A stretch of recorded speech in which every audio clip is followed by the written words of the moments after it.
बातमी वसईतून आहे। वसईत पिसाळलेल्या श्वानानं 7 ते 8 जणांना चावा घेतलाय। श्वानाला पकडण्यात पालिकेला यश आलंय। नागरिकांमध्ये मात्र सध्या भीतीचं वातावरण आहे। पालिकेनं भटक्या श्वानांचा मुद्दा निकाली काढावा अशी मागणी नागरिकांकडून होते।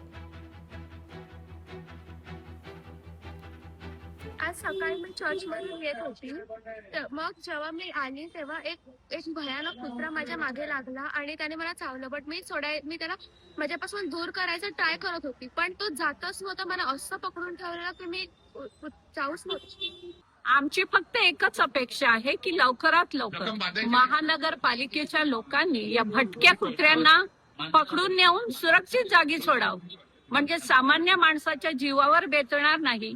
कारण बरं, आज देवाच्या कृपेने इंजेक्शन एवढ्या लोकांसाठी अवेलेबल होती, पण बऱ्याच वेळेला स्टॉक संपलेला असतो आणि मग कुणाचा तरी जीव जावा आणि जीव गेल्यानंतर मग धावाधाव व्हावी, त्यापेक्षा आधीच आपण काळजी घेतलेली बरी. कुठेतरी महानगरपालिकेने सदर विषय गांभीर्याने घेऊन गेल्या महासभेला पण आम्ही हा विषय घेतला होता।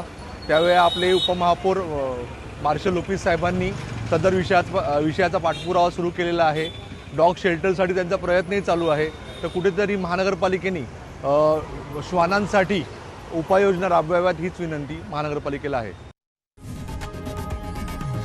लोकशाही मराठी ऐका, पहा, जागरूक रहा।